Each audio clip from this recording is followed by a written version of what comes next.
Blessed morning po sa ating lahat. Isang mapapalang araw po muli na pinagkalooban po tayo ng Panginoon. Salamat po sa Panginoon dahil binigyan tayo Panginoon ng panibagong lakas at panibagong araw para maglingkod at magpasalamat sa kanyang dakilang biyaya. Good morning po pala sa lahat ng mga FIBA pastors, sa mga members of the church po na patuloy po sumusuporta sa Salita ng Buhay. Salamat po sa inyo dahil patuloy po tayong nakikinig at tumatangkilik sa ating programa. Amen. At salamat po sa Panginoon dahil tayo po nagkasama-sama muli. At ako po ay nakikibati po sa inyo. May mga kaarawan po ngayon. Ako po ay nakikibati po sa inyo ng happy birthday po.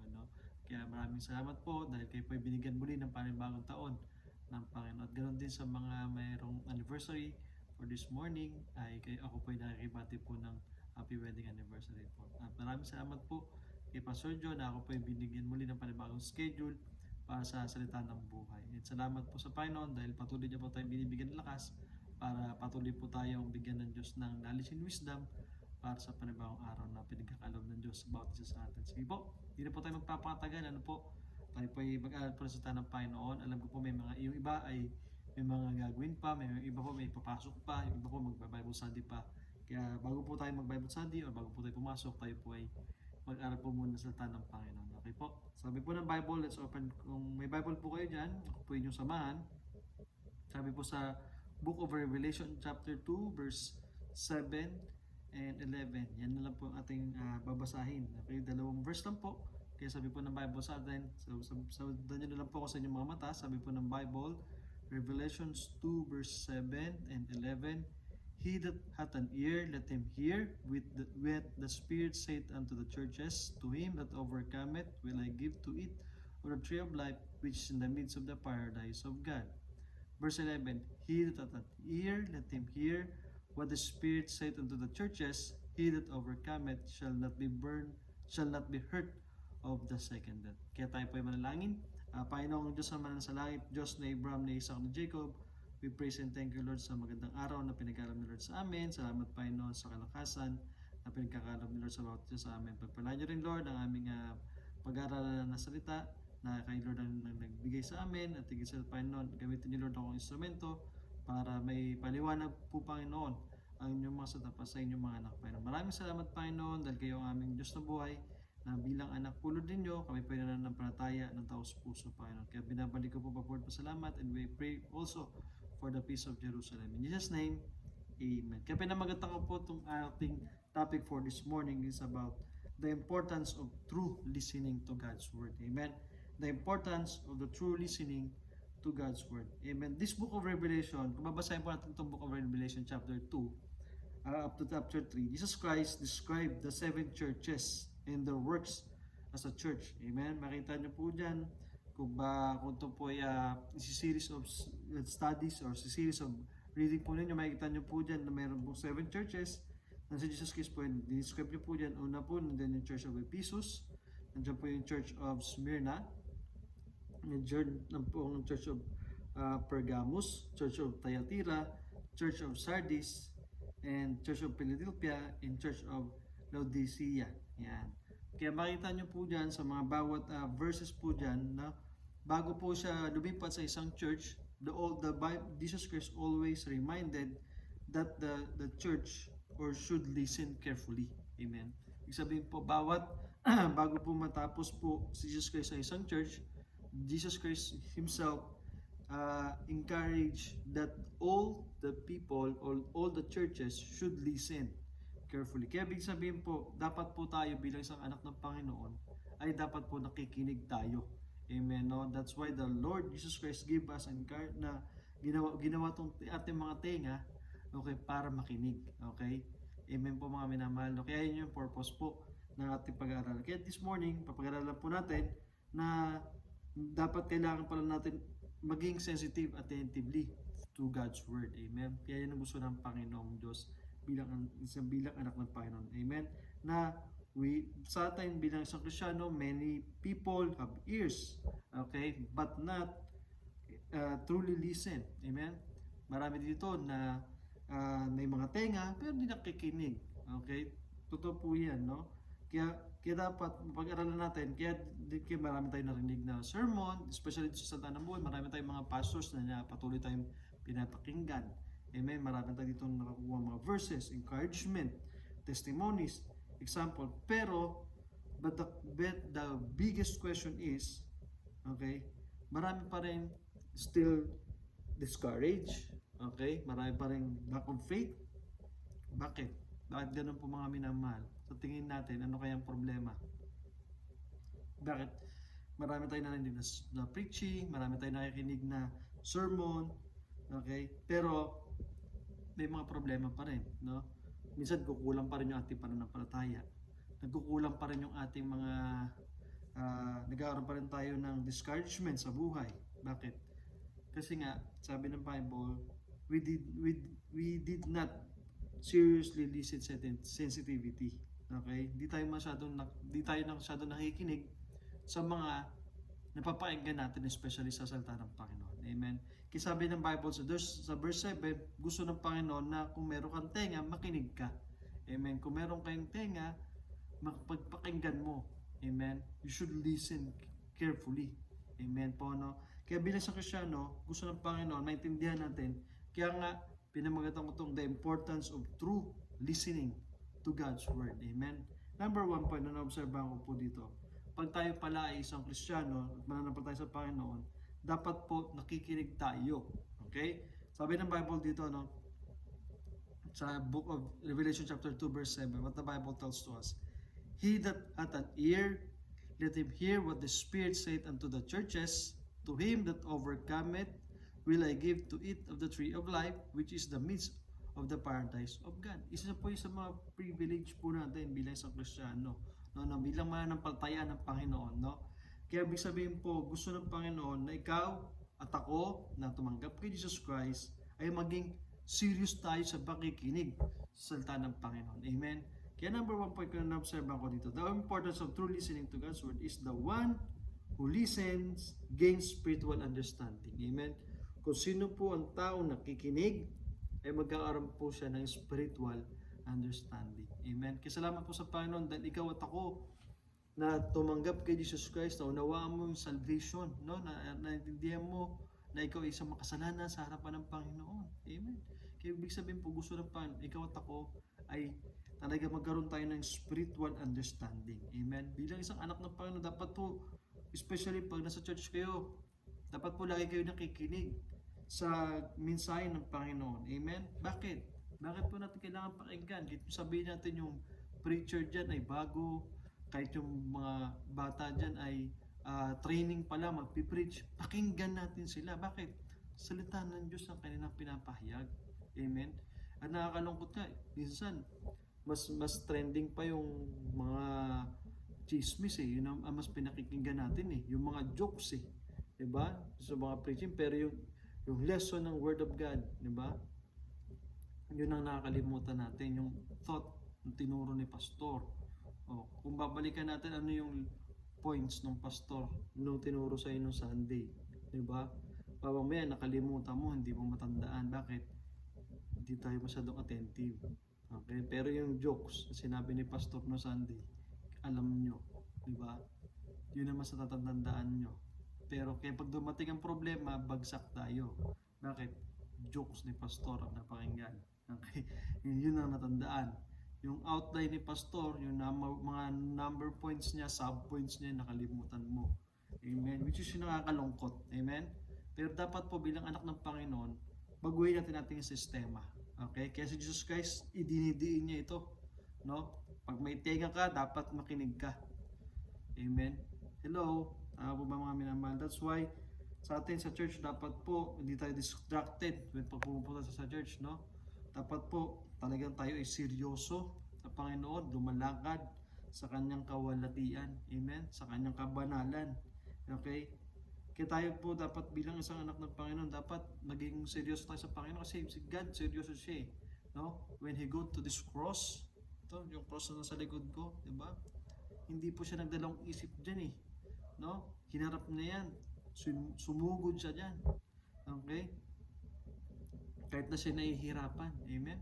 Bakit? Kasi alam niya na kailangan niyang gawin ang kanyang responsibility bilang tagapagligtas ng kasang katauhan. Di ba po? That's why the Bible is true.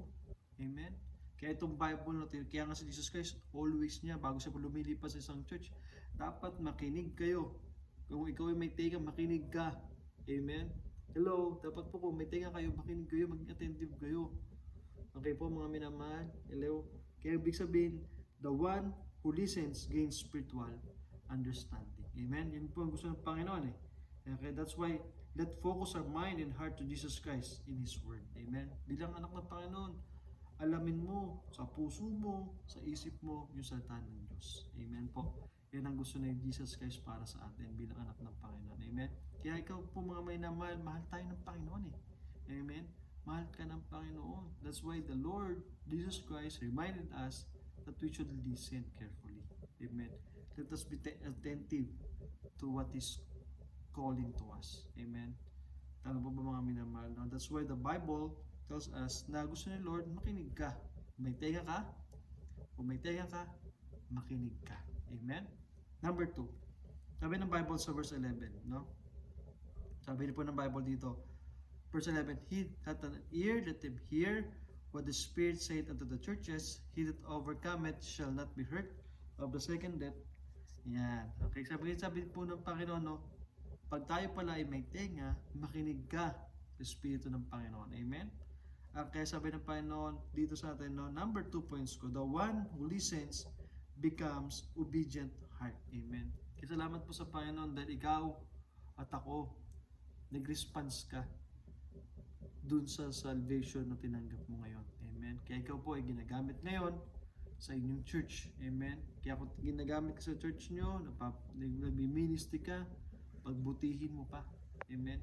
Galingan mo pa. Amen. Bakit? Kasi hanggat hindi dumadating si Jesus Christ eh.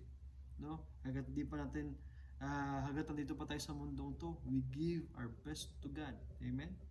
Okay, that's why true believers in Christ should listen carefully and obey His command. Amen? That's why the Lord Jesus Christ encouraged us na dapat we need to share the gospel. Sabi, He that overcometh shall not be hurt of the second death. Ibig sabihin po tayo na-overcome natin eh. Amen? Nag-repent tayo kay Jesus Christ, kaya hindi natin ma-experience yung second death na to. Amen? Which is kapahamakan sa impyerno because we believe in Jesus Christ. We have faith in God. Amen? Kaya lang gusto ng Panginoon sa atin. Kaya bilang isang Kristiyano, we should listen, okay, and obey.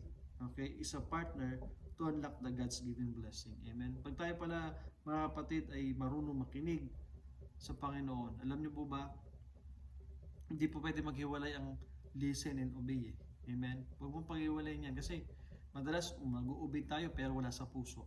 Amen? Nakikinig tayo, minsan lumalabas sa kabila. Amen?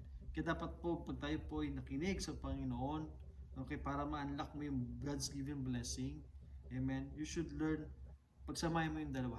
Okay? Listen and obey. Amen? Dalawa lang yan.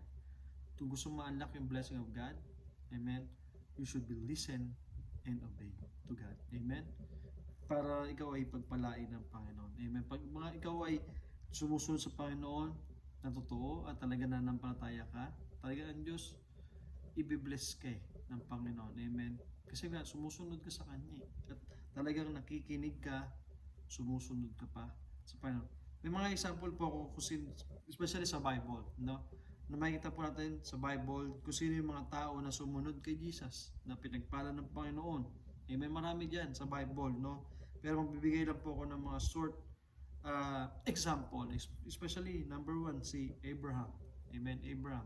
Abraham, when God called him to leave his hometown, home nation, which is Chaldees of Ur, amen, sumunod siya sa Panginoon at binigyan ng Panginoon siya ng yung promised land, amen, which is Israel nation today, amen. Pero kung hindi si Abraham sumunod, di ba, walang Israel. Bakit? Walang Abraham sa Israel, di ba? Baka naghanap ng Diyos ng ibang tao, okay, para magkaroon lang ng Israel. Pero si Abraham ay sumunod, mga minamahal, no? To clarify, no? Because Abraham listened and obeyed to God, okay? Nagkaroon po ng Israel nation. Amen? So, maliwanag po ba mga minamahal, no? Kaya ibig sabihin, si Abraham po, naging masunurin siya, illustration po sa Hebrews yan, no? The heroes of faith, pang heroes of faith po natin, talagang nakinig sila. at sumunod sila sa Panginoon. Kaya sila po yung sinulat sa Bible. Katulad ni King David, no? From a shepherd boy to a king. Amen? Isa si King David. Isa pa yan. Na siya po ay shepherd boy, no? Kung hindi siya inanoint ng Panginoon, okay, kung hindi siya sumunod sa Panginoon, nanatili pa sabi niya, ayoko, di ako pwede dyan kasi wala naman akong experience magiging hari eh. Wala akong alam sa palasyo, no? Pero dahil tinawag siya ng Panginoon, amen, he obeyed, he listened and obeyed to God, amen. Kaya dapat po tayo bilang mga Kristiyano, maging masunurin tayo sa Panginoon. At marami naman po sumunod pa sa Panginoon, especially sa mga panahon natin, no, in our generation, in our time. Diba, marami po mga sumusunod sa Panginoon. That's why we need to listen and obey to God. Amen? Kaya tayo, tandaan po natin bilang anak ng Panginoon, gusto ni Lord, maging masunurin tayo sa Panginoon. Amen? Kaya the importance of true listening to God's Word. Simple lang po yung ating lesson for this morning. Amen? Kaya that's why the Bible reminded us na dapat, kung babasahin niyo po yung buong Revelation chapter 2 and chapter 3, nakita po niyan yung conclusion ng Panginoon, lagi po, he had an ear, let him hear what the Spirit said unto the churches. Amen? Ibig sabihin, dahil nasa church tayo, amen, ikaw ay nasa local church, amen, dapat po makinig ka. Amen? Huwag ka magpasaway. Amen? Makinig ka sa pastor mo, makinig ka sa discipler mo, makinig ka sa nagtuturo sa'yo. Amen? Bakit? Kasi yan ang binigay sa'yo ng Panginoon. Maliwanag po ba mga minamahal? Kaya mahalin nyo ang salita ng Panginoon. Amen? Huwag tayong maging matigas ang ating ulo. Amen? Makinig tayo. Kasi lahat naman tayo binigyan ng Diyos ng tenga. Amen? Ang kailangan lang, sumunod ka sa biyaya ng Panginoon. Maliwanag po ba mga kapatid? No? Mahal kayo ng Panginoon. That's why the Lord Jesus Christ encouraged us that we need to listen and obey to God. Amen po mga minamahal. No? Kaya maraming salamat po. No? Nawa po kayo po ay na-bless sa simpleng salita ng Panginoon. Amen? Ng Panginoon, nagre-remind siya, pag may tenga ka, makinig ka. Amen? Okay po. That's why the Bible, our God is looking for a listening heart. Amen? And an obedient life. Amen? Kaya ang Diyos, gusto niya marunong ka makinig na puso. Amen? At magpasunurin na buhay. Amen? Kaya kasi tayo ay Kristiyano, no? Tayo po ay tumanggap kay Kristo, dapat po maging masunurin tayo sa Panginoon. Amen po. Kaya sige po, tayo po ay manalangin at magpasalamat po tayo sa Panginoon. Let's pray. Panginoong Diyos na sa langit, Diyos na Abraham, ni Isaac, Jacob, we praise and thank you, Lord, for this wonderful morning na kami po ay pinagkalooban niyo po, Panginoon, ng panibagong araw, na kami po ay nakapag-devotion. Salamat, Panginoon, sa inyong pag-ibig. Pagpala niyo, Lord, ang aming mga gagawin for this full day at sa aming mga gagawin for this full week. Kayo, Lord, na siya magabay sa amin. Kaya maraming salamat, Panginoon, dahil kayo ang aming Diyos na buhay na nagbibigay sa amin ng kalakasan, ng talino, encouragement, Panginoon, para magpatuloy, Panginoon, sa inyong ministry. Sa parawad, Panginoon, kung may mga kasalanan kami nagagawa sa inyong harapan, kami po inyong linisin ang inyong banal na dugo, Panginoon. Salamat, Panginoon, sa mga naka-tune in sa salita ng buhay. Salamat, Panginoon, sa mga Viva Pastors, Panginoon, na patuloy na ginagamit niyo, Lord, para sa inyong ministry po dito, Panginoon, to reach out the people, to encourage the people about your holy word, Panginoon. Kaya, Lord God, salamat, Panginoon, sa bawat isa. Pagalingan niyo rin, Lord, ang may mga karamdaman at kayo, Lord, ang mag-provide sa mga pangangailangan, Lord, ng bawat kapatiran. Kung mayroon po sila pinagdadaanan ng mga pagsubok, Panginoon, o suliranin, ay sila po inyong tulungan at na po, Panginoon, palakasin niyo, Lord, ang kanilang tunay na pananampalataya sa inyo. Kaya maraming salamat po muli, Panginoon, sa gabing sa umagang ito na pinagkaloob ni Lord sa bawat isa. Kayo, Lord, ang magabay sa mga papasok, sa mga mga mag-work, Panginoon, sa mga pa-Bible study, sa mga magpa-follow up.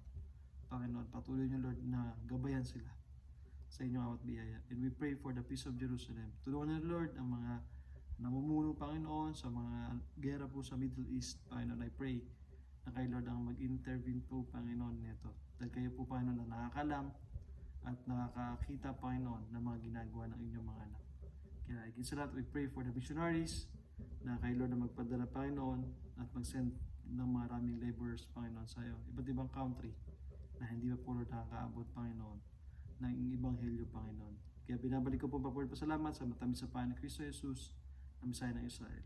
Amen. Kaya mga kapatid, maraming salamat po sa inyong oras, no? Salamat po sa inyong pagsubaybay sa salita ng buhay. Amen. Kaya tayo po yung magpatuloy, magpasalamat, at tayo po magpalakasan sa bawat isa. Amen. Huwag po kayong manghina.